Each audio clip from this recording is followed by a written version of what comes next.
વસાવા આપના ધારાસભ્ય તેમની પ્રતિક્રિયા આવી રહી છે, આપણે સાંભળી લઈએ. ભૂપેન્દ્રભાઈ પટેલની સરકાર દ્વારા માન્ય નાણામંત્રી કનુભાઈ દેસાઈ આજે બજેટ રજૂ કરવાના છે.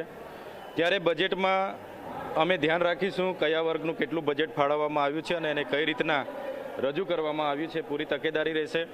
અને સાથે સાથે એમાં જ્યાં પણ અમને લાગશે ત્યાં અમે ચર્ચાની માંગ કરીશું. અમને વધારે ને વધારે સમય ચર્ચામાં મળે એ પર અમારી માન્ય અધ્યક્ષશ્રી પર અમે માગણી કરવાના છે. અને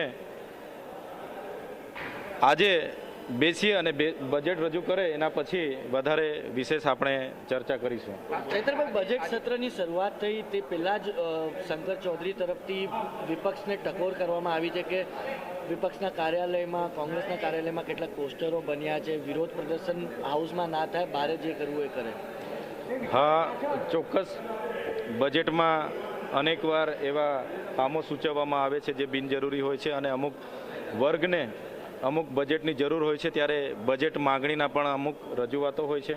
ત્યારે આજે બજેટ રજૂ થાય પછી જોઈએ છીએ અમે કયા વર્ગ સાથે કઈ રીતની અન્યાય થાય છે. જ્યારે સરકાર સામે રજૂઆત કરવાની થશે, વિરોધ કરવાનો થશે, ત્યારે ચોક્કસ અમે બધા સાથે છે અને અમે સરકાર સામે જ્યારે વિરોધ કરવાનો થશે ત્યારે અમે બધા વિરોધ પણ કરીશું. તમે આદિવાસી સમાજને લઈને સતત લડત ચલાવતા રહેતા હો, તો આ બજેટથી આદિવાસી સમાજને શું કંઈ મળવું જોઈએ એ આપની અપેક્ષા શું છે? ગયા બજેટમાં 3,410 કરોડ આદિવાસી સમાજ માટે આદિજાતિમાં બજેટ ફાળવવામાં આવ્યું હતું. પણ તમે જોઈ શકો છો એ બજેટને સગે વગે કરવા માટે તમામે તમામ આદિવાસી જિલ્લાઓમાં નકલી કચેરીઓ આ સંગઠનના અને સરકારના માણસોના પડદા પાછળ રહીને જ બનાવવામાં આવી હતી.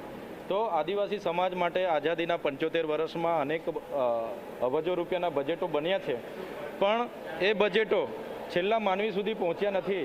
એ સરકારના જ લાગતા વળગતા એનજીઓ, એજન્સીઓ આવી નકલી કચેરીઓ કરીને એ બજેટને સગે વગે કરવાનું કામ કરે છે. અનેક પત્રો અમે માનનીય મુખ્યમંત્રીશ્રીને લખ્યા છે, ઉજાગર કર્યા છે, છતાં એમાં યોગ્ય કાર્યવાહી નહીં થઈ. એના કારણે આજે પણ ટ્રાઇબલ વિસ્તાર ભ્રષ્ટાચારથી ખદબદે છે અને સૌથી વધુ ભ્રષ્ટાચાર જો થતો હોય તો આદિવાસી વિસ્તારોમાં થાય છે. તમે માનો છો આ બજેટ ચૂંટણીલક્ષી હશે, કારણ કે લોકસભા પહેલાં ગુજરાત સરકારનું બજેટ રજૂ થવા જઈ રહ્યું છે? ચોક્કસ આ લોકસભા 2024 આવે છે એ ચૂંટણીલક્ષી બજેટ છે અને જે